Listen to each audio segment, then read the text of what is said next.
Hi guys, Lynn Cox here, clinical hypnotherapist, RTT therapist, and stress and performance expert.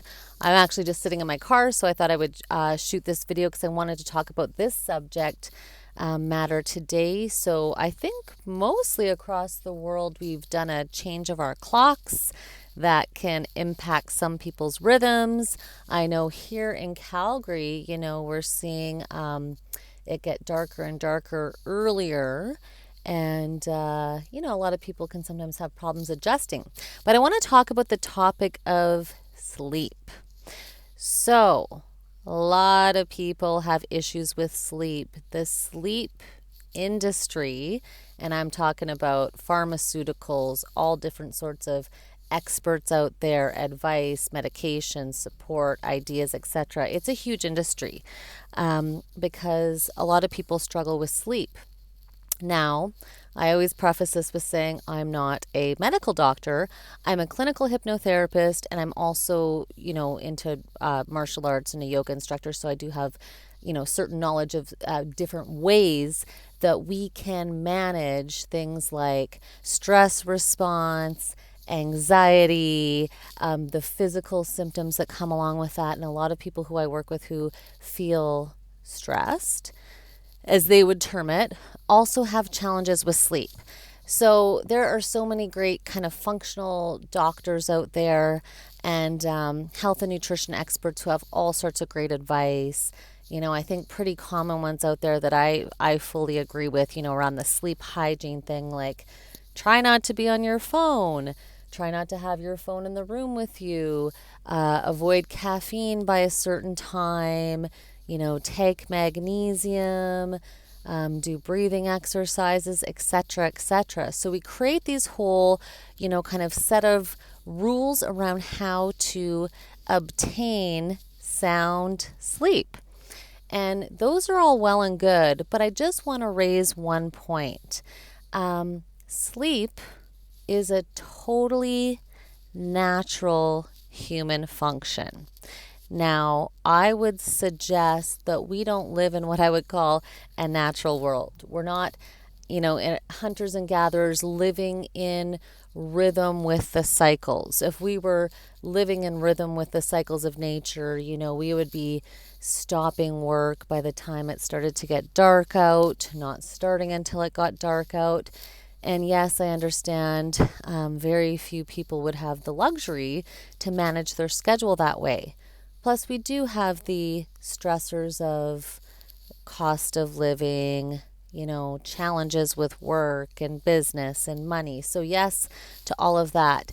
However, in RTT, we work with fundamental beliefs. And so, as it relates to sleep, it's it's similar with so many other issues. So here's the thing. We come into this world knowing how to sleep. Sleep is part of being a human being. Our bodies are constructed this way, just like our immune systems are when we're keeping everything managed and in check to operate to keep us healthy. Same with sleep.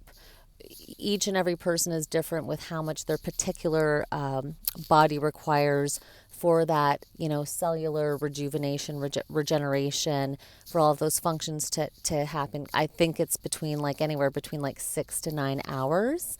But we come into the world knowing how to sleep, being able to sleep, it being a totally natural function. Babies do not think about sleep. Babies can sleep anywhere. They'll fall asleep sitting up in a room with lights on and people around. They sleep when their body brings sleep on. And so if we're to look at it, doing all of the other things, that's all well and good. One way, though, to help your sleeping is to work on your belief structure. What if you had it really deeply wired into you that sleep is a natural part of being a human being? Sleeping perfectly and perfectly for yourself is something that you came into this world totally able to do without even trying. Then the other things like disruptions, and while my partner snores or my kids get up or I'm stressed out at work or, I haven't done my whole sleep routine, those things start to matter less. If you can actually work at your belief system, and recode in that original wiring, which is I sleep when I need to, I sleep how much I need to, and sleep comes upon me when I command it, it can be a whole heck of a lot easier. Also, one simple trick without having a whole session or having a guided meditation is open your eyes, look up as if you're looking into your own eyebrows. Do that for 3 breaths when you're ready to have sleep. Let your eyelids come down, notice the fluttering, and train yourself to say, when I do this, sleep visits me immediately. And reiterate to yourself the beliefs that it's natural for me to sleep. It's the easiest thing. It's a natural function of being a human. My body easily gets the amount of sleep that I require. Really changing our beliefs around sleep can really help. Of course, all these other things can help too. If you can get that belief part really nailed down though, and really reactivated, because it was there originally. If you can reactivate that, it can make it a whole heck of a lot easier. Have a wonderful day and chat with you soon.